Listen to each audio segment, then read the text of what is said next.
Crianças e adolescentes interagindo com diversos aplicativos com inteligências artificiais. Trocando ideia, batendo papo com inteligências artificiais. Recentemente, um menino de 14 anos se suicidou. Tirou a própria vida por conta de uma conversa assim. Agora, será que toda conversa assim com inteligências artificiais tendem a levar para um suicídio? Porque a inteligência artificial, esses aplicativos não vão embora, só aumentam na nossa vida, na vida das futuras gerações. O que a gente vai fazer aqui agora, então, é, acima de tudo, aprender a como proteger e preparar as futuras gerações para a vida nessa era digital. A gente vai ver também um pouco mais a fundo o que aconteceu nesse caso, desse menino de 14 anos, e, lembrando, buscando sempre extrair os aprendizados disso. A gente vai estar muito bem acompanhado aqui, inclusive com o senhor Victor, que é psicólogo, que é autor de livro de conscientização digital e é também diretor de educação aqui na nave. Deixa eu convidar o Victor para entrar aqui.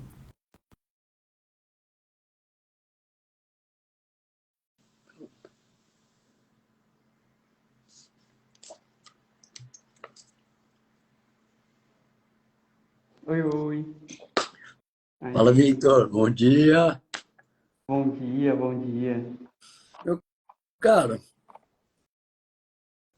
vamos já mais direto ao ponto aqui, né? Que foi algo bem trágico aí, de um menino tirar a vida por conta de uma conversa com inteligência artificial. E vamos extrair aprendizados que a gente pode ter também a partir disso, tá? Eu vou só contar brevemente aqui o que foi esse caso e daí eu já te passo a palavra, pode ser? Beleza, beleza. Então tá. A Megan Garcia é o nome da mãe desse menino. Ela é americana e esse menino se suicidou foi em fevereiro de 2024. Mas agora esse caso veio à tona até aqui pra gente no Brasil porque ela está processando a Character.ia, que é a empresa AI, né, em inglês, que é essa empresa mais específica, e também o Google, que tem direito em cima da tecnologia dessa empresa. Então, esse é o caso que a gente vai investigar um pouco mais a fundo aqui também, buscando extrair aprendizados. Victor, o que você tem para nos dizer aí, cara? Nossa, é tantas coisas, né? Mas acho que vou começar com a conclusão e depois eu vou dar alguns contextos, né? Mas a conclusão eu percebo como mais valiosa para a gente nesse momento, né? O aprendizado sobre, né, esse evento trágico é sobre como é importante nós refletirmos a forma com a qual nós andamos nos relacionando com a tecnologia. Isso é batata. Muito, muito relevante a gente pensar, né? Qual que é o papel da tecnologia em nossas vidas, como que as crianças e os adolescentes estão se relacionando com a tecnologia e qual é a consequência da ausência desse debate, da ausência dessa educação específica, né? Essa educação tecnológica. Mas, né, sobretudo, quando uma pessoa falece por suicídio, é muito comum haver ali, né, um apontamento, né, uma busca para uma coisa, um fator culpabilizador, assim. Só que, obviamente, né, o suicídio é um fenômeno multideterminado, né? Não é uma coisa apenas que faz com que alguém né, venha a falecer por suicídio. São vários fatores. Tem a ver com a integração, né, social, tem a ver com o quanto que aquela pessoa ela tem ali no seu círculo social espaços de acolhimento, espaços de abertura à expressão dela, né, o quanto que ela tem esse espaço na escola, o quanto que ela tem esse espaço na própria família, o quanto que ela tem esse espaço, né, em comunidades diversas. E esse é um dos fatores, um dos principais. Eu costumo falar que o principal para a saúde mental nossa são pessoas. Como a gente está se relacionando com as pessoas à nossa volta. E outra questão é o próprio, né, não é nem adequado dar detalhes sobre como isso aconteceu, mas nesse caso, né, o garoto ele teve acesso aos meios para ele a entrar nessa prática, né, que ocasionou ali no falecimento por suicídio. Então ele teve acesso a métodos também, né, isso também é uma questão. Victor, só para ter a clareza aqui, nesse caso ele teve acesso à arma do pai, né, que estava ali disponível para ele. Uhum. Sim, sim. Isso tem a ver com mil outras questões, tem a ver com como que a saúde mental das crianças e dos adolescentes é tratada, é percebida, né, pela escola, pela família, pela sociedade como um todo, né? E então é um evento multideterminado, né? Um fenômeno multideterminado. Tem a ver como a cultura lida com isso, como a sociedade lida com isso, como as instituições, né, no caso a escola, comunidades, como a família lida com isso também. E aí tem um outro agente nessa equação que geralmente não entra, que é justamente as grandes corporações, né, as plataformas digitais. A gente explorou e explora, né, a gente experimenta com responsabilidade até para identificar potenciais vulnerabilidades das inteligências artificiais, né, não que elas tenham, mas que elas podem ocasionar aos seus usuários. E a gente percebe que há ali inclusive nessa plataforma em específico, tem uma sutileza muito perigosa para alguém que já tem ali um quadro de vulnerabilidade psicossocial, né? Vulnerabilidade psicológica.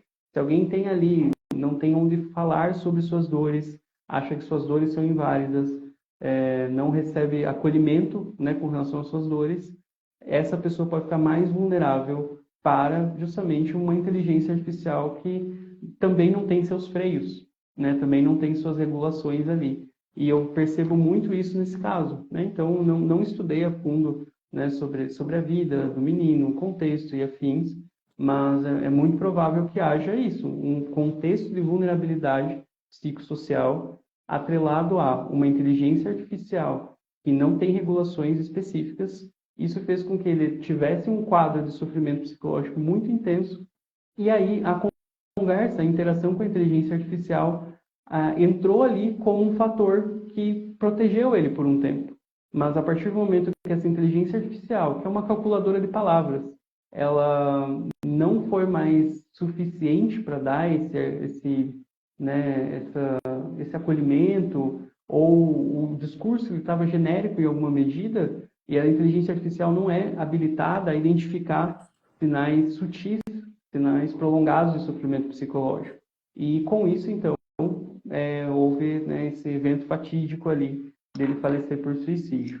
Então, a novidade do caso é justamente a participação, né, de uma plataforma como, na verdade, um fator de risco psicossocial. E essa plataforma, né, só esclarecendo, ela simula personagens. Então, se você alimenta ali aquele personagem com, enfim, vários contextos, né, vários panos de fundo, assim, e ele responde como se fosse um personagem mesmo. Então, ele não tem aquelas restrições que o próprio ChatGPT tem. Então, se eu pergunto para o ChatGPT, né, eu falo, estou triste, etc., o ChatGPT vai dar ali conceitos genéricos, né, dependendo do seu prompt, mas aí ele vai falar, olha, mas se você estiver mal, procura um profissional, né, procura um profissional ali para te acompanhar, é muito bom, etc., né, um psicólogo. Mas essa plataforma, né, no Character IA, ela não tem esse comentário, assim, porque atua diretamente como um personagem. Então, né, no caso, o personagem em questão, que havia uma maior quantidade de chat ali com esse menino, era da Daenerys Targaryen, né, uma personagem fictícia do mundo do Game of Thrones, e no Game of Thrones não existem psicólogos. Então, em nenhum momento a Daenerys Targaryen ia pegar e falar para esse adolescente procurar um psicólogo, porque ali é toda uma atuação, é uma representação. Só que, ao mesmo tempo, por fornecer, assim, de maneira ilusória, uma companhia, alguém que conversa, que interage, que acolhe, eventualmente, tornou esse menino cada vez mais vulnerável, né? Ele desassistido no contato com essa tecnologia, ao ponto, né, de todos esses fatores se somarem e acontecer essa tragédia, né? Até demorei um pouquinho, mas só para Não, dar todo um fantástico. contexto mesmo. Ótimo, cara. E esse vínculo que ele foi criando, né, com esse personagem de uma inteligência artificial que chegou a levar ao suicídio dele, né? Ele tem as últimas palavras trocadas ali entre ele e essa inteligência artificial, esse personagem, era ele falando que ele queria ir para casa, para encontrar com ela. Aí ela fala, venha o quanto antes. Ele fala, se eu te disser que eu posso ir agora para casa. Ela fala, então venha, meu rei, né, meu doce rei. Ele então vai lá e comete suicídio.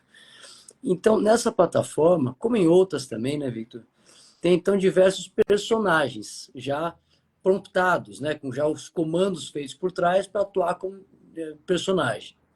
No Character AI tem o Harry Potter, tem o Super Mario, tem diversos. E agora, os personagens mais acessados pelos adolescentes, por crianças, são justamente psicólogos. E aí você vê esse contexto de vulnerabilidade, né, que você trouxe aqui um pouco antes, muito bem, Victor.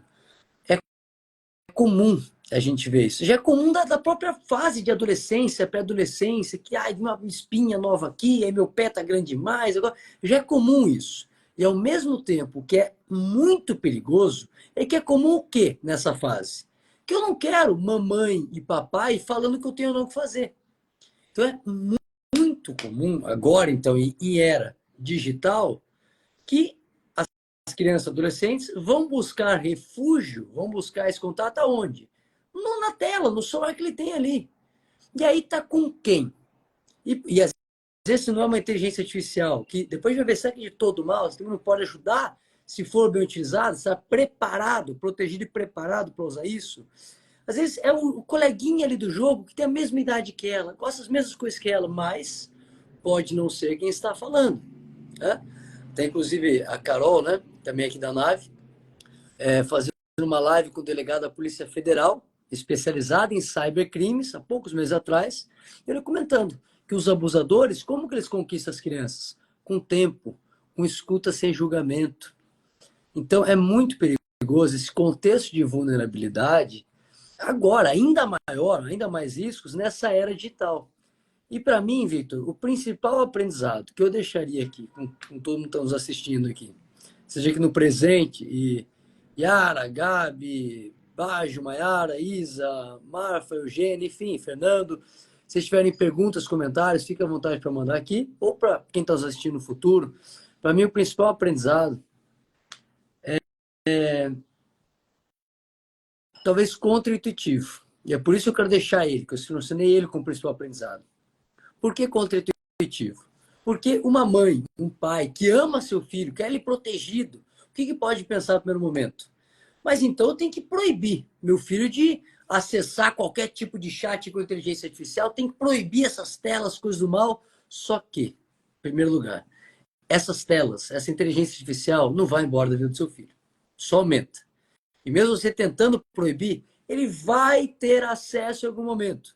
Seja com o coleguinha na escola, ou na casa do coleguinha, lá embaixo na quadra, com a avó, ele vai ter um acesso. Se só proíbe, ele vai ainda mais vulnerável, com mais sede ao pote. E aqui o segundo principal motivo de que isso é um aprendizagem que tem que ter. Se você só proíbe, o seu filho não vai pedir ajuda para você. Não vai trazer para você se está tendo alguma coisa meio estranha naquele chat ali com inteligência artificial ou não por trás. Então, para mim, o principal aprendizado é justamente esse. É estar disposto e investir, às vezes até financeiramente, mas muito mais do que isso, é investir energia, vontade em aprender a como proteger e preparar o filho para a vida nessa era digital. Para mim, esse é o principal aprendizado. Victor, e o que mais que você extrai de aprendizado? De uma maneira sucinta, aí, né? Fica à vontade para trazer o que você quiser, teu coração bater, que a tua mente, que tem muito conhecimento sobre isso, quiser trazer aqui generosamente a quem está nos acompanhando. É, Sim, eu acho que o assunto da inteligência artificial atuando como psicólogo é um assunto para outra live, porque dá muito pano para manga falar sobre isso, né? E indicar os argumentos, assim, as evidências que demonstram que é uma falsa discussão. Não há como a gente realizar um trabalho, né, de um psicólogo por uma inteligência artificial, mas depois eu posso falar mais sobre isso. E eu fiquei pensando muito num fenômeno chamado de relações parasociais. Isso é muito central, principalmente para crianças e adolescentes. Eu vou tentar falar de uma maneira super breve, né? Antes disso, antes de falar sobre relações parasociais, e um comentário também adicional ali sobre a situação problema, é justamente do isolamento, né? Um dos vilões que a gente combate aqui na nave também, que é a parte do isolamento, né? E como hoje em dia muitas arquiteturas digitais, arquiteturas das comunidades, das instituições, produzem essa sensação de isolamento, né? E quando a gente é adolescente, ainda por cima, a gente sente tudo com muita intensidade e um reflexo, né, das pessoas ao redor não, o adolescente é cheio do mimimi, é cheio das emoções fortes, mas tudo se resolve. Só que não, isso pode ir produzindo e estimulando um tipo de isolamento, né? E aí que entra a facilidade da inteligência artificial, igual você comentou. Ela está ali o tempo todo disponível, ela está interativa, ela tem ali uma escuta, né? E então a inteligência artificial, e não só ela, né, mas as próprias redes sociais ou jogos eletrônicos atuam muito como um acolhimento emocional ali para alguém que tem muitas coisas para falar, para discutir. A gente foca muito na parte do desenvolvimento infantil, né, que é tão importante a gente acompanhar o desenvolvimento de uma criança ali, e a gente esquece que a adolescência é a fase também de um desenvolvimento muito crucial para a gente. E a gente pensa que o adolescente já está pronto. Ali não, já está grandinho, já está lidando, tem que ter responsabilidade, e tem mesmo. Mas o ponto central é que é alguém que ainda precisa de cuidado, ainda precisa de atenção, né? Mas agora falando sobre relações, pode falar. Antes de entrar nas relações, Victor, e o adolescente está absolutamente vulnerável nessa idade. Eu queria complementar aqui que você falou do isolamento, né? É que o que acontece, que a gente vê muito comum acontecer, apesar de não ser o correto, é o quê? Apontar só para a tela, só para o digital, só para a inteligência como vilão. E aí o que acontece? Ao apontar tudo que está acontecendo, que o filho está mais agressivo, está mais ansioso, está mais distraído, tudo é culpa da tela. Ao apontar só para a tela, o que acontece? A gente acaba de não olhar para outros fatores que vão além da tela e que muitas vezes têm uma influência, têm um impacto muito maior do que as próprias telas. Né? Sim, sim, são coisas que se complementam. E às vezes a tela, que num primeiro momento é algo que acolhe as emoções, de repente vira um outro problema também, justamente porque não está se dando ali um devido atenção, né, um devido destino ali, né, um acolhimento ao que esse adolescente está passando, né? E a parte das relações parasociais é um fenômeno muito interessante e antigo, né? O que é uma relação parasocial? É quando uma pessoa ela se considera próxima de alguém e esse outro alguém nem sabe da existência dela, né? Então isso acontecia muito com pessoas que eram super fãs, assim, né? De um artista, de um famoso antigamente, né? E essa pessoa, ela vai criando ali uma determinada ilusão de que aquele famoso conhece ela, faz as coisas por ela e etc. Esse é o ponto um. Hoje em dia, na internet, até por conta do tipo de conteúdo, né? Então, os streamers que ficam horas e horas e horas ali, né, conversando, né? Ou os influenciadores que compartilham cada momentinho do dia, isso estimula nas pessoas um tipo de relação parasocial. Então, eu me sinto próximo das pessoas famosas que eu sigo, eu me sinto próximo dos influenciadores, dos streamers, dos YouTubers, eu me sinto parte da vida daquela pessoa. Só que não, aquela pessoa nem conhece a gente. Só que isso eu estou falando com um senso crítico desenvolvido ao longo da minha vida, com a minha idade, etc. Mas crianças e adolescentes, eles não passaram por todas as experiências para desenvolver esse senso crítico. Então, eu até convido para fazer o teste, perguntar para uma criança, para um adolescente, né, o que eles acham dos YouTubers favoritos deles. Vocês vão perceber na voz deles o carinho que eles têm pelos YouTubers, pelos streamers, por isso que eles querem ser iguais a eles, inclusive. Só que isso é um tipo de relação parasocial, né? O seu streamer favorito, você pode viver com ele de 6 horas diárias. Só que você não está vivendo com ele. Ele está fazendo uma transmissão. Você é um entre milhões, né? Ele não conhece você. Só que aceitar isso, lidar com isso é muito difícil também, porque afinal de contas oferece uma companhia, oferece ali, né, uma interação em alguns casos. Só que isso também é um alto ponto de vulnerabilidade, porque se eu acho que eu sou próximo de alguém que nem me conhece, eu vou continuar em silenciamento com a sensação de que eu estou sendo acompanhado. Então, isso é novamente aquela questão. O que no começo parece remédio vai virando veneno com o tempo, né? Por isso, das relações parasociais ser um fenômeno tão importante para a gente pensar em saúde mental de crianças e adolescentes na internet hoje em dia. Hipócrates, considerado o pai da medicina, diz que o que difere o remédio do veneno é a dose. E, para mim, isso vai muito ao encontro, esse preparo para essa era digital. É a dose, é aprender a usar com equilíbrio. E aprender, inclusive, a usar, que vai muito além de saber usar o sentido técnico aqui. É aqui dentro. A nave é o quê? É uma educação humana. A nave vai trabalhar as virtudes. Como é que a paciência consegue vencer a ansiedade? Como é que o protagonismo, a responsabilidade conseguem vencer o vício, a preguiça? A nave trabalha as virtudes humanas, direcionadas para o problema digital, os problemas atuais, que não só crianças e adolescentes vivem, mas adultos, idosos também vivem. Muitas vezes a mãe, o pai, o maior amor que tem pelo filho, também não sabe como direcionar. E mais ainda, às vezes, não é a mãe nem o pai falar. A criança precisa que o coleguinha na nave fale, que o piloto, né, a gente chama de piloto, o professor na nave fale. E, por fim, Victor, de minha parte, encerrando, esse foi o motivo para encerrar, a gente trabalhou também esse tema, né, com pais e mães que têm seus filhos embarcados na nave, né, mas no começo da semana, tivemos uma troca super legal com eles. E eu quero trazer aqui algo que um dos pais, né, de uma criança embarcada na nave, comentou no grupo que eu estava ali junto com ele. Eu acho que você estava em outro grupo, Victor. Ele falou assim que seria interessante se essas plataformas fossem modeladas para sempre relembrar o usuário, né, que sai uma criança ou adolescente, para relembrar eles de que eles são só um personagem, de que não é um psicólogo de fato, que não é um humano de fato.